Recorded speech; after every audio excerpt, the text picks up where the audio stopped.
I had some thoughts that I'd like to share with you because I think they have some implications for life at Horizon House. And in a sense, what I'm going to be talking about is old news. What I'm going to be talking about is one piece of the whole topic of interpersonal relationships.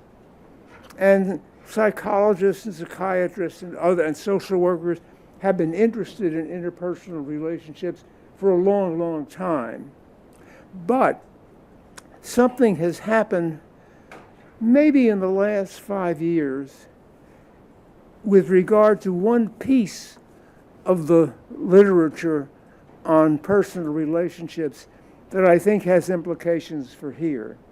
So that what I'm not going to talk about are the interpersonal relationships in families, the interpersonal relationships involving marriage and romance, and that's what has been the major topic in the study of interpersonal relationships until very recently.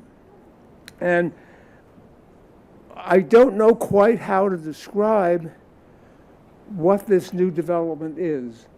And I'm going to use a word which I shouldn't use, but I will, and just tell you, be careful that I'm not making too much of a mistake in doing it. I'm going to talk about minor relationships. And what I mean by minor relationships are relationships that don't last for a lifetime, that might be situationally specific in some way. And nobody had paid any attention to these, quote, minor relationships for years until not very long ago. And so what I'm talking about is a small piece of what we know about friendship. And again, I'm not talking about necessarily deep friendships. And what I am talking about is social connections. So let me get to some of the main points that I want to talk about. There's increasing evidence that people who have contacts with other people are happier and healthier.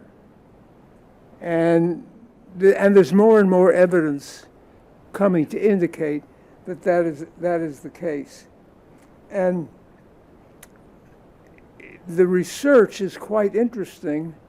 And actually, I supervised the PhD thesis of one of the two leading people in the study of interpersonal relationships of the type that I'm talking about.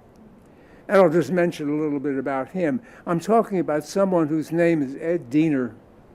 He was from California. He came to the University of Washington. And I was the chair of his PhD committee. But what I found out was he was interested in happiness. And at the time, I was so narrow-minded in my view that I and most other people said to themselves, you know, what's happiness? It's a very subjective kind of thing, and maybe this is a waste of time. And Ed and I had many discussions about happiness and life satisfaction, and he ended up doing a PhD thesis having nothing to do with that. I think because he felt that he should do something that I have an interest in. And he did, and it was a very good thesis that he carried out. But Ed was not quite sure he cared that much about some of the things that were on my mind at the time. At the time that Ed was a student at the University of Washington, I was studying how people cope with stress. And I had developed a questionnaire called the Social Support Questionnaire. And what I wanted to find out was who are the people who provide long-term support for individuals? And I was so narrow-minded in my view that I didn't pay enough attention to short-term interactions with people. And what I've now discovered in reading some of the things that Ed Diener had written about and reading about this new literature, I'm beginning to catch up with that a little bit. But I might not be there yet. I got hooked on the idea of studying the really important relationships. And an important point is the really important relationships change over time. And that might be the most important message that I could give. That is, what was important when a person was 30 is different from what a person thinks is important at 50 and at later years as well. And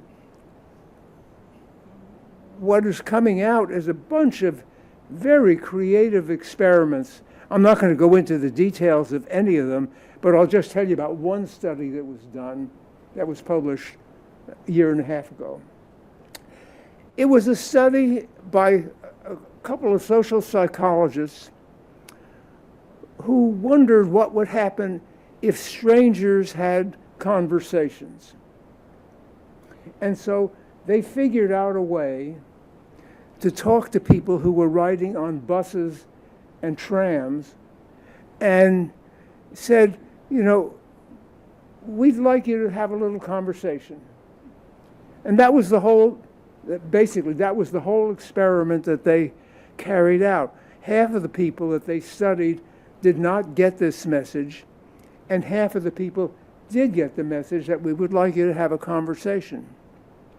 What made the study of particular interest is they then waited until the evening to contact all the people, and what they found out was the people who had had, and these were all conversations between strangers, what they found was the people who had the conversations at the end of the day described their day as having been very, very good and exceptionally good, and they were satisfied with their lives.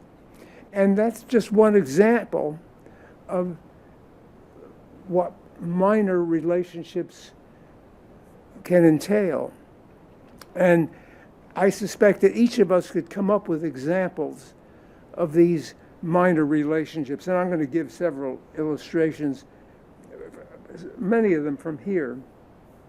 And these minor relationships could either be getting something from somebody or giving something to somebody. And most of the literature on these, quote, minor relationships deal with getting things from other people. And there's now beginning to be some work done on what happens if you do something for a stranger in a totally isolated kind of a way. And I thought I would just tell you a little bit about some examples from my own life. Not that I think I've led a particularly wonderful or exceptional life, but I know about what I'm going to tell you about. And I'll give as an example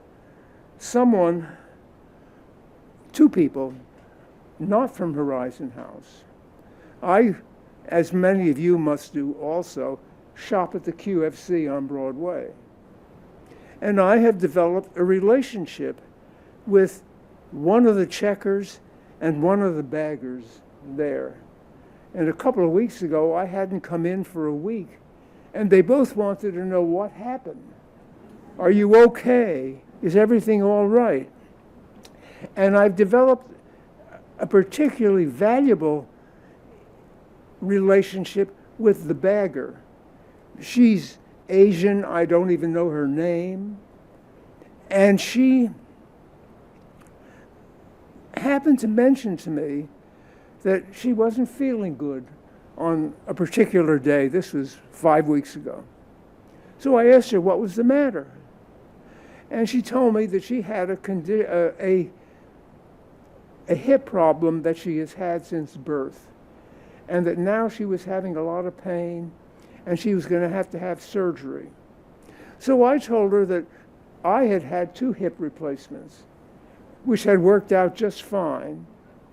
And then I asked her to tell me a little bit more about what she was thinking about. Well, I'm making this seem bigger than it is. The whole conversation could not have been more than 2.5 minutes. I mean, there were people in back of me waiting to be taken care of. And that's an example of what might be called a minor relationship. This is not a relationship that's going to go on for, years and years and years. But it's very meaningful. And every time I see them, I come away having a pretty good feeling, like the person on the bus in that study where they ask people to have conversations. And that's what I've now given you, really, is the major finding. The major finding is people feel better when they are connected with other people. It's not known why that's the case. And this is also true for some animals. There have been studies of dogs and pets and relationships that people have with the pets. And just looking at it from a pet's eye point of view, they need contact with other people also.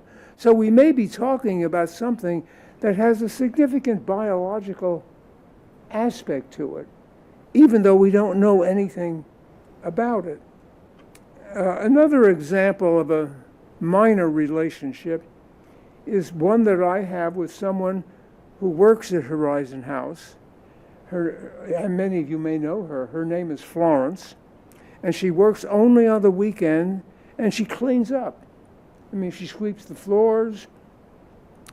And the reason I got to know Florence was she takes a break every Saturday and Sunday afternoon. And she comes down to the gym and she uses the treadmill.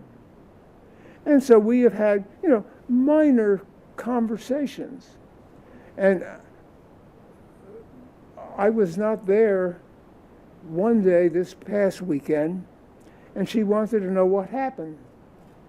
And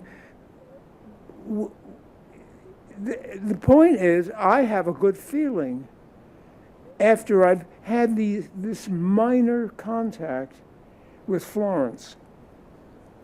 And I'll give one example of something where I contributed to somebody else and felt good about it. When I was an undergraduate at the Rutgers College in Newark, New Jersey, I got to know someone who was visiting from Haiti. And he was a student at Rutgers Newark. And then he had some bad thing happen in his family's life, and he had to go back to Haiti. And I had known him for no more than a year, and not in a very deep kind of a way. And somehow I had the idea something should be done to recognize the fact that he is leaving. And there was the school that I went to had no campus whatever. The Newark, at that time, the Newark College of Rutgers University was in the remodeled Feigenspan Brewery, which was near the polluted Passaic River in Newark. And I thought I and a friend of mine should take him to lunch at the Roost, which was across the street, a very nice restaurant. And he was so terribly appreciative of that. So all that happened was that we had lunch. And I've thought about that. ever since. And I'll mention one other aspect of these, quote, minor relationships, which is a big thing in my mind now. When I was about 10, a new movie came out called Wilson. It was the biography of Woodrow Wilson. And an actor by the name of Clifton Webb played Wilson. And my father expressed an interest in seeing the movie, which was a big deal within the family, because he didn't particularly like the movies, but he was interested in world affairs, and so he wanted to see it also. And the big issue was, should we go downtown to see it at the Branford Theater and pay more, or should we wait till it came around to one of the neighborhood theaters? And there was much discussion about this, and I remember the discussion. And we decided that it was okay, we would go down and do it. We went down to the Branford Theater, and there was a long line of people waiting to pay to get in. And while we were standing there, the man who owned the grocery store where my mother sent me to get things that she needed came in, and he saw me, and he saw my mother, and he made a big fuss about me. I didn't know quite what to do at the age of 10 with all of this niceness, that he was joking. Here you have an isolated situation of me interacting with Mr. Plishton, the man who has the store, and I probably think about that 3 or 4 times a year. So it's not a preoccupation that I'm tied up with all the time, but to think about that 3 or 4 times a year, decades after the event took place, has gotten me interested in something which I'm going to try to figure out how to pursue, but I don't know how to do it. And that is, why do memories persist? Why do we remember little things like this? Nothing else happened. I mean, we bought the tickets, we went in and we saw the movie, which was okay, but was not great.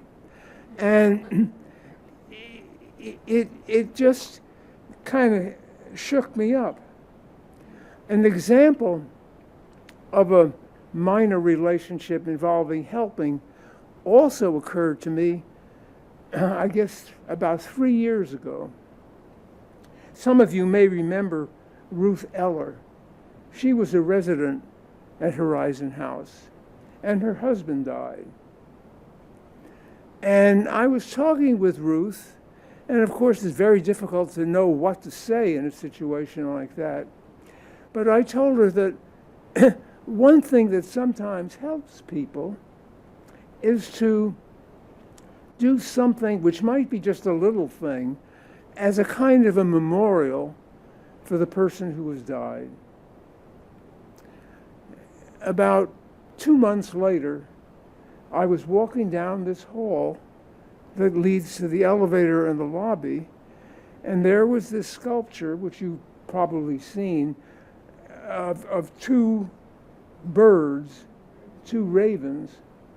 And what Ruth had done was she had hired a sculptor, someone by the name of Tony Angel, who, by the way, had the locker next to my locker at the gym at the University of Washington. So this was totally unrelated. I mean, I hadn't thought about this at all. But she told me how much she had thought about what I had said. And I'm now talking about a conversation that could not have lasted more than a minute or 2. It was a minor interaction. But she told me how important it was for her, and she then presented the sculpture to Horizon House. And she said, and she felt better about it. And that's, if you begin reading the literature or going through experiences that people have, what you find is little things somehow stick. And that's actually the conclusion that I have come to about Horizon House. And I'll give one more example from Horizon House. Mary Neumeister moved to the 10th floor of Horizon House, where I live, a few months ago. And I would say hello to her. She said hello to me. And it was a very minor relationship. Until one morning, I happened to be walking down, and she happened to be walking down holding a book. So I said, Mary, what have you been reading? And she said, she was reading a mystery, and I don't remember now what the mystery was. And I said, well, that's very interesting. And then I said to her, have you ever read anything by George Simenon? And she had never heard of George Simenon. So I then proceeded to give her a little minute-and-a-half lecture about George Simenon. George Simenon, he was a Belgian author who wrote very easily, and he wrote 200 books. 150 of them were mysteries. And they were mysteries, many of which were put on Masterpiece Theater on PBS. And I lent Mary one book by Simenon, and she said, well, she enjoyed it. And I hope she did enjoy it. And just this afternoon, she knocked on my door and returned 2 later books by Simenon, which I had lent her, and told me that she had liked those also. And so that's an example of a minor relationship, and I'm going to give actually 2 more examples of the value of minor relationships. Every December, the Seattle Symphony does Handel's Messiah, and I probably heard it 15 times. And I wasn't sure whether I wanted to go down to Benaroya Hall or not, but I did. And I got a ticket, and I was sitting next to a couple of people who were talking in a language that I didn't know. So I asked the fellow who was sitting next to me, what language were you speaking? And he said, we were talking Romanian. But he wasn't interested in talking with me. He immediately turned away and resumed his conversation with the person he had come with, which is fine. In the Messiah, there's a chorus called the Hallelujah Chorus, and everybody stands up whenever the Hallelujah Chorus is presented. So everybody stood up on that Friday night, and as we were sitting down, the Romanian guy next to me said, do you know why everybody stood up? I said, yes. The reason everybody stood up was when the King of England heard the Messiah, he stood up when they had the Hallelujah Chorus. And he was so moved by it that he did it. And ever since then, any time the Hallelujah Chorus is sung, the audience gets up. But the interesting thing about this relationship with my friend the Romanian was, as we were leaving, he started talking to me and telling me that, he had never heard Handel's Messiah. He didn't know much about Handel. And we then had a conversation that lasted 5 minutes, which is considerable when you consider that he didn't even want to answer my question when I made a couple of little comments to him. Another interesting thing that happened on that night was I walked back from Benaroya Hall the Horizon House. So it must have been 11 o'clock at night. I was walking down the hall where Erica, our CEO, has her office. And as I passed her office, I noticed that the door was open and all the lights were on. So I was a little worried that, did she forget to put the lights out, or has someone come in? So I stuck my head in, and she was sitting at the desk, and I think she was writing something for a meeting that she was going to. We then talked for maybe 10 minutes. I feeling somewhat guilty because I knew that it must be that she has some work to do, and I was keeping her from it. But as a result of that little conversation, a relationship was formed. And that's an example of the kind of minor relationship that occurs almost by accident. One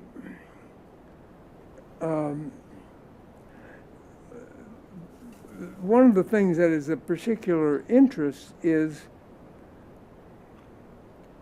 being able to form these kinds of relationships. And I think this has particular relevance to Horizon House because the people who live at Horizon House are likely to experience losses, much more so than young people. And can anything make up for those losses? And the answer is no, they cannot. You cannot compensate for the kinds of losses that people experience. But the recent research suggests that people are able to compensate in a certain way in that they end up saying they feel better having these less deep relationships. So we're not talking about compensation in any real way of making up for the big losses that people have had. But people end up feeling more satisfied with themselves, more satisfied with themselves as people who have something to contribute to others. And I think that's the main thing that I'd like to have you to tell me something about. And the talk has two parts to it. One part is to tell you about the beginnings of this research that is being conducted and my realizing how limited I was in my view when I talked about happiness and life satisfaction with Ed Diener, that I didn't appreciate the issue. I was preoccupied with what I thought were really important problems, like how people cope with stress. And so I did a lot of research at Parris Island on the East Coast, which is the main training center for the Marine Corps. And what is it like to be a recruit and to have contact with a sergeant who might not be particularly nice to you? And actually, one of the interesting things about that work was I did the research with my wife, and the generals with whom we dealt didn't know what to do with my wife. They didn't understand what's a woman doing at Parris Island. And they didn't say that explicitly, but that's what they were concerned about. And so what I wanted to do was to tell you about some of these things that have happened and are happening, and also to find out what you think about what's been going on. And I made up my mind that I was not going to talk forever because I wanted to leave enough time for us to discuss things. So I think I'll stop there, and if you have any questions, I'd be happy to answer them. And I'd be especially interested in your comments or thoughts about what can be done at Horizon House that would make it more satisfying, that would make people feel happier, that would make people feel more fulfilled. And I just want to mention that these questions that I'm asking had hardly ever been asked about anything. And so I think I'm going to stop there. I want to leave enough time for us to talk, and I'd be interested in your own ideas about either the general issues or how things go at Horizon House. So the ball has now been put in your court.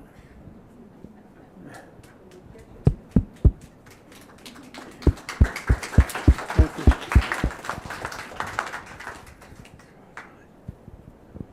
Thank you. Hi, John. Thank you for coming and for sharing.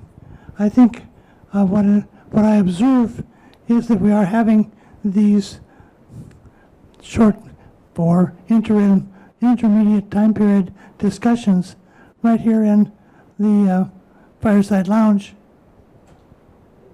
There, outside near the coffee machines, where people gather and talk at infrequent or frequent, perhaps, but somewhat consistently with people that they know or somewhat know. Do you have any hunches, John, about how the percentage of people who live at Horizon House who do things in the Fireside Lounge?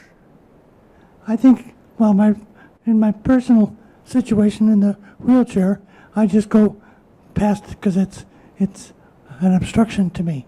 I got to get to the elevator. I got to get someplace. But in the previous times, I used to sit and visit with them because it's a nice way to get to visit with people that you have some little bit of exposure to. And so I think we get some benefit from that, and I suppose we give something to it as well. Uh-huh. That's very interesting. Anything else? Nancy? Bob's got a mic.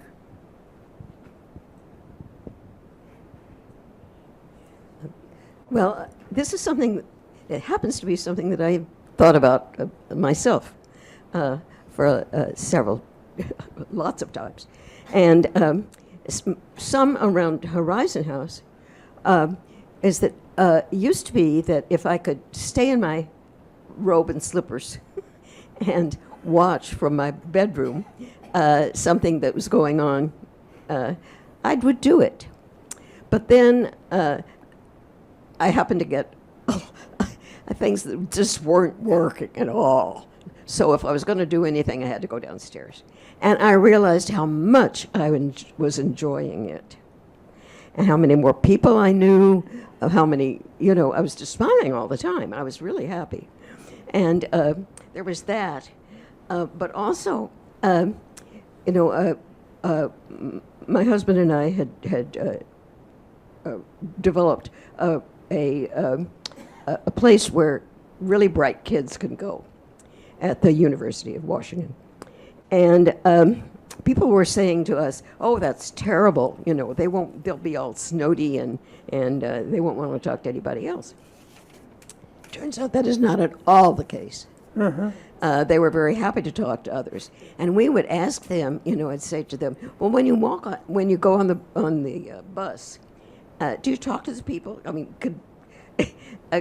you have to first check and see if they're Well, sure. they're in good shape. But if they're in good shape, then you talk to them. And are you enjoying that? Absolutely, they were enjoying it and learning a lot of things. And another time that I realized and have used several other times when I was on a bus, and I'm short, And it was very hard for me to get off the bus by myself. I needed somebody to take my hand so I could jump down. And I started looking around to see somebody who looked like they were really in bad shape. And not they were going to make me fall. They weren't going to make me fall down, but they were, and probably sleeping on the streets. And so I would call one of them over, and because I needed help to jump down, and they were always smiling when they left me, and I was smiling when I left him, and or her, and it makes a difference. It makes a difference. I should have mentioned one other thing about my checking into Erica at 11 o'clock at night. That we had, it was not a long conversation because I felt I shouldn't have been there in the first place because she was working. But I have had, I don't know whether you people have had similar thoughts or not, but I've had some thoughts about the fireside chats and what should happen in the fireside chats. And one of the thoughts that I've had is that the people who come to the fireside chats are especially interested in what Erica has to say. That, yes, they want to see who the new staff people are, who the new people are who have moved into Horizon House, and that's all fine. But I have felt, and had never said a word to anybody about this, that really what was needed was more of Erica telling us what she's thinking about. And I don't know whether you've noticed it or not, but in the last 3 fireside chats, she has started out by talking for 3 to 5 minutes about things that she is thinking about. And so this little conversation that I had with her at 11 o'clock at night did something to me, and she could not have been more forthcoming than she was in the conversation that I had with her. I mean, she was interested in what I had to say, and I think she's used some of what I said in her own way, do something that was meaningful for everybody. So it isn't just a matter of feeling good, although that's very important. Forming relationships enable those relationships to develop in some way. And I ended up feeling that, I really felt good that I had been able to talk to her about what I was concerned about. I wasn't sure that I was right, and I told her that I could be all wrong about that. But anyway, any other thoughts?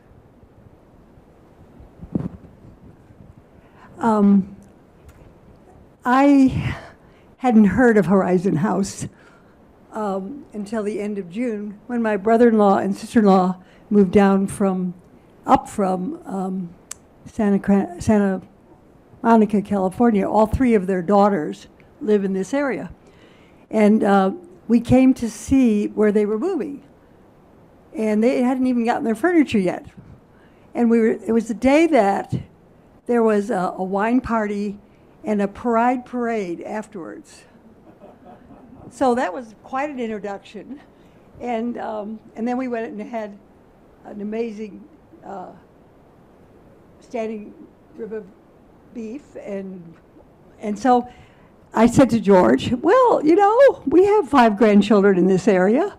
Maybe we should think about retiring here if we ever have to, but we never thought we had to. But we filled out all the paperwork, and the committee that does such things approved us. And then George promptly had 2 health issues that the University of Washington Clinic on Lopez Island has no after-hour or weekend care. And so you could take a helicopter trip and land up. And so at the second time, he's screaming at the top of his lungs, and I said, "This is it." And he moved. here on the 2nd of October. But I'm, healthy and do my thing. And when I found out that the scientists thought that the person that was going to be 150 had been born, I thought, well, I haven't lived a perfect life, but I've been really shaped up, and I'm eating well, and I'm exercising every day. I'll probably live to be 120. So your story is very interesting because I just had an interesting experience 3 or 4 days ago. Soon after I came to the University of Washington, I wanted to have my own secretary. But being 26 when I came here, I didn't have a grant big enough to pay for a secretary. And I was teaching a course in abnormal psychology. And one of the students in that class just was chatting with me, and it just kind of hit me that, she has a lot of sense. So I hired her on an hourly basis, and she worked for me for 3 years, and she became the chief social worker of King County. And she married someone who made so much money at Microsoft that he retired when he was 47. And the interesting, and so this is something that happened a long, long time ago. The interesting thing is I see them once or twice a year. And week before last, I got an email from them saying that they were thinking about maybe moving to Horizon House. Did I have any thoughts about it? So I told them that, except for the elevators, I thought that Horizon House was just great, and that I would urge them to come. And just, I think yesterday, I got an email from them saying that they had put the deposit down and that they were going to move into Horizon House. And I thought that, and it turned out also that this person, the student that I had, her name is Marty Lindley, her parents had lived in Horizon House, and I had forgotten all about that. So we'll be seeing them in a little while. But your story is very interesting. Well, what I want to add is I was doing a course called Wisdom for Elders. And then I had a diagnosis of a TIA on Christmas Day, and then the kid said, you can't live on that island anymore either. And so I started the process of really the downsizing. Uh-huh. And the last meeting of this course, the question was asked, if you belong everywhere, where does that leave you? And here I was in the process of 1 month from moving here. And so I decided that I belonged here. And I really have had an amazing experience coming from that place. And I've done some research myself on listening. And so I can tell you about that later. Well, I think that's very interesting, and I find also interesting a thought that I had while you were talking, which has nothing to do, seemingly, with what you were talking about. When I had been here for a dozen years, I was offered a job at the University of Texas and in Austin, and the salary was much bigger than they would have been able to match here. And so I talked with the chair of the department who had talked with the dean, and he said the legislature was not very good to us this year. So we could only do so much. I then walked out into the hall and was going back to my office, and I ran into somebody who was not one of my good friends in the department. I had had little contact with him.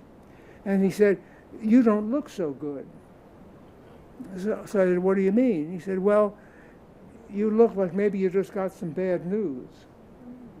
And in fact, what I was showing was how I felt, because I didn't want to go to Texas. One, I didn't want to go to Texas, period. And two, I was perfectly happy here. And so I told them, well, I told them in 30 seconds what had happened and the fact that the university was not going to be able to do what I hoped that they would do. And he said to me, well, had they thought about, and then he thought of some gimmick that could be used that would enable them to make a more competitive offer than they were able to make. And he and I then went into the chairman's office, and they did it. I mean, it worked out. And so I ended up, not many years ago, getting a little plaque noting my 60th year on the faculty of the University of Washington. And it was all due to this minor contact that I had who was walking down, with this person who was walking down the hall with whom I had had no more than 3 short conversations in the whole time I had been at the University of Washington. Yeah. Well, I just have a minor conversation that is so memorable for me that I wanted to share it. Kay my wife had a listening cafe on Lopez Island, and what would happen is, at the farmer's market, there's a little booth, and she would say a penny for your thoughts, and people would come and speak and say what they had to say. So every one was a very short little conversation, but sometimes I would fill in. So I filled in one morning, and there was a mother who came, and she had a couple of kids, and they were like 4 and 6, and she says to her kids, "Wouldn't you like to talk?" And they said, and then they sat down. And while we were there, I was talking to the 4-year-old, and he was playing with a little truck, the kind you can open the back of it, and he was playing with it. He opened the back of it, and there was a spider in his truck. And he was delighted. He thought that was the best thing ever, and he smiled a smile that went all the way around his face, and he says, "I love everybody." I never saw them again, but I'm going to remember that one for the rest of my life. John? I think in sociology, don't they talk about the strength of loose ties? And they find Just a second, John. Wait for the mic. in sociology, I believe they talk about the strength of loose ties, and that it turns out to be a very important way that you find information about jobs and things of the sort. And I got my dentist on the elevator, like the first week I walked in here, and Betty Wagner was on it. She said she'd gone to the dentist. Where did you go? I'm still going to that dentist. And those sort of things happen a lot. My mother, who outlived my father by 35 years, lived in a tiny little 1-bedroom apartment. As she got older, more decrepit, couldn't imagine how she survived in the neighborhood. Close to when she was dying, I realized she knew everyone in all the stores, or rather they knew her. Blanche was here, Blanche did this, Blanche did that. Everyone knew Blanche. She would make the rounds every day to go to these stores. That kept her alive. That's interesting. Can you think, John, of any things that could be done differently at Horizon House that would stimulate the sorts of interactions that we've been talking about? Well, I really think that Jim Hitter was very fundamental in getting that room to work. It was, we didn't like the design of it when it first came out. There was all kinds of noise about it. But Jim would show up in the morning, and all of a sudden people would surround him, and all of a sudden people were talking to him. And that still continues, and more of us go down there. He criticized me one time for always being in a rush, and it's true. Like what John Daniels said. I had to go to this, I had to do that, I had to do that. I couldn't stop and talk. And I'm trying now to start to talk. You find a lot of information. A lot of information is shared about how things work, medical, all kinds of surgery and all that. It is a very good place, and we should encourage that more. Fireside Lounge, people should come there more often. There's room for any number of groups. Yes, that's interesting.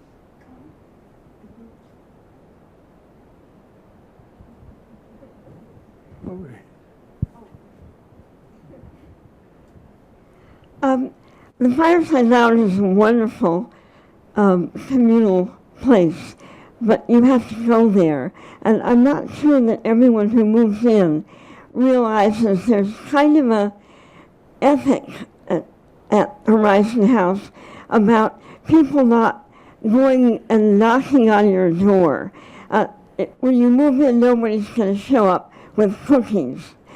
You won't necessarily even get a welcome from somebody on your floor. Your privacy is respected, and I really like that. But in order to get these interactions, you have to go where they happen. They're not going to come to you. So don't be shy. Yeah. And I think Ginny had a...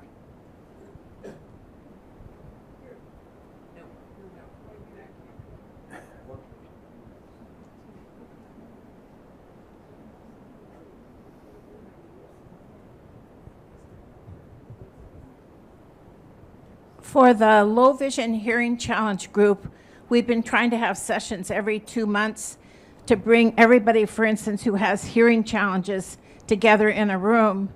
And we go around the table and people share something that's helping them, either a person or a useful device or something that's helping them with issues that they have. One time with hearing, and then a different time we do it. And they're just lovely sessions. And people leave there saying that they appreciate it because they describe something that's useful, and then later somebody else says, but I'm having trouble with this. And then somebody will say, well, let me meet with you afterward, and I can help you with that. So it's this connection between people. And it's a very simple conversation. But I'm not a person who gets help from it, but I leave that room feeling good because I hear people sharing what's something they know that helps other people, and not only describing it, but then offering also to meet with them and give support. So I think there's something about that kind of interaction.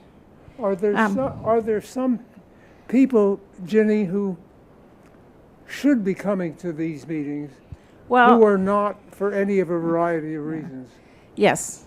And so every once in a while we send out a survey and we ask who are people here who have hearing challenges or who have vision challenges.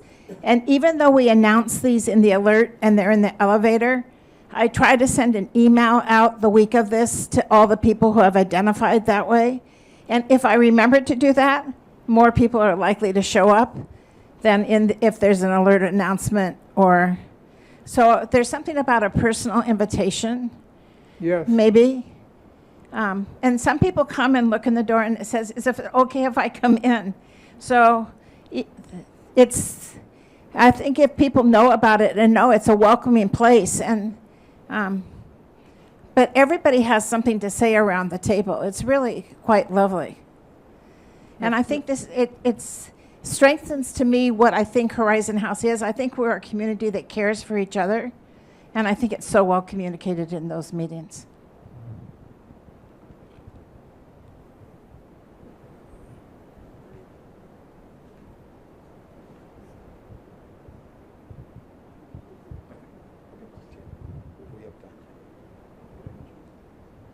Thank you. I'm wondering, for instance, in the episode that you started out with somebody doing research about people who had conversations with him in the bus, the inherent personality of individuals can be people who are very happy having conversations with strangers, and they would be happy in the end of that day, and other people who are just more timid or self-protective or something like that. But in that particular study, there was random assignment of the people who were asked to have a conversation and the people who were not asked to have a conversation. So there's every reason to believe that you had the same same percentages of gregarious people Okay. in both groups. Anyhow, that made me start thinking about others here. And Erica Thrashsall is a very talkative person who's very happy to get to know every individual who lives here. And that's a great asset to us all.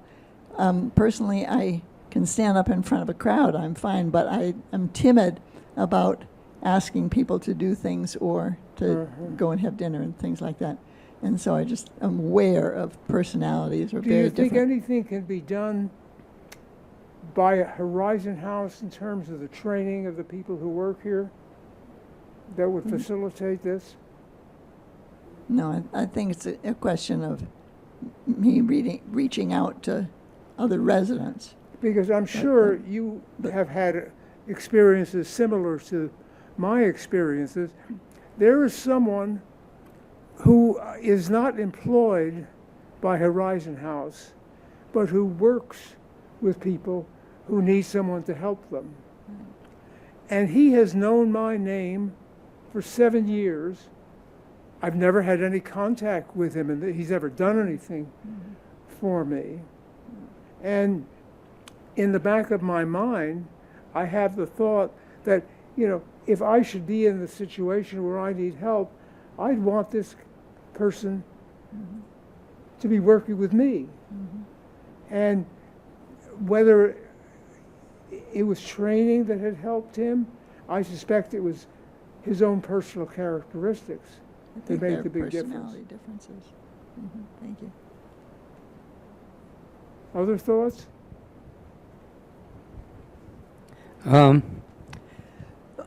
My name is Norm Wells, and I have a program that I offer here at Horizon House called Good News with Norm. I didn't start the program here in Seattle, because in Chicago, where I was living, there was a radio station called Chris Radio, and Chris Radio had an affiliation with the Lighthouse for the Blind. And so I used to read the Good News in Chicago, and I realized when I got here at Horizon House that they seemed to be having fewer and fewer programs, and I thought, well, I should offer this here at Horizon House. It might do some good here too. So that's what I do, and I do 3 programs for assisted living, one for the people on the 2nd floor, another one for the 3rd floor, and so anyway, I do a 3rd one for everybody, and I hope that it's doing some good. I suspect that it is. That's very good. I guess I have the mic.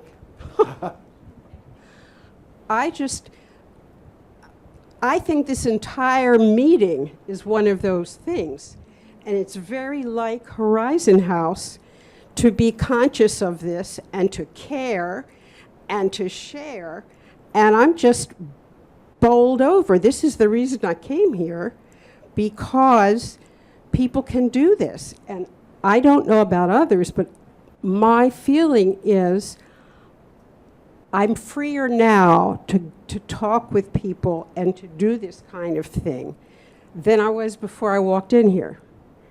And I just think there's that special, it's not by chance that this is happening tonight here. And I just want to say bravo once again, Horizon House, and bravo to us all. That's very good. Thank you.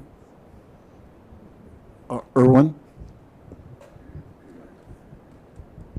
Irwin? Is this working? Yep. Irwin, I'd like to, I'm over here. Oh, It's Barry. Yeah, I think directly relevant to what you're talking about.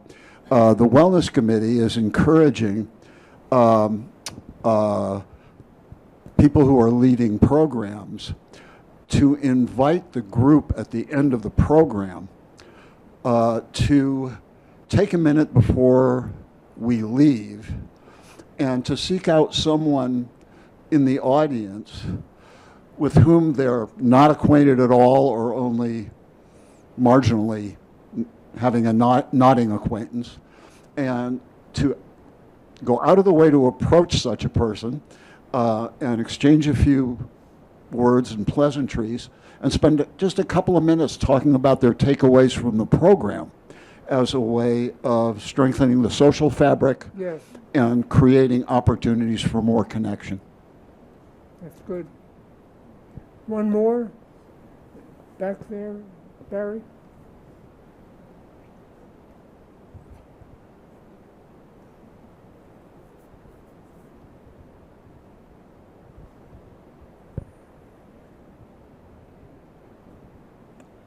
So you've asked for suggestions about what we can do to further that communication.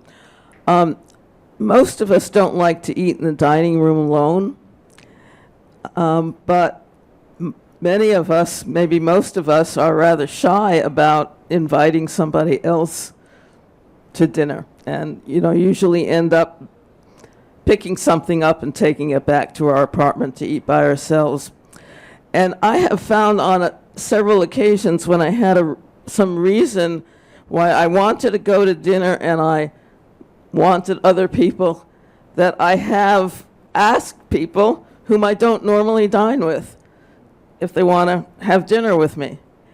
And almost always they jump at the chance. Mm-hmm. And we've had lovely times together, getting to know one another better than we had before. And it takes effort to, get over that shyness about approaching somebody that you don't know too well and inviting them. Do you think that your surprised response to how people have reacted to your mentioning things to them is a reflection of an assumption that people carry around with themselves, that nobody's interested in me? Nobody is noticing me. Nobody wants to notice me.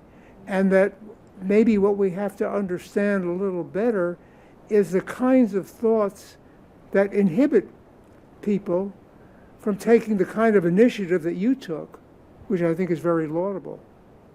I think that's true. I think that we all feel, who would want to have dinner with us? Yeah. Well, John, were you going to say something else?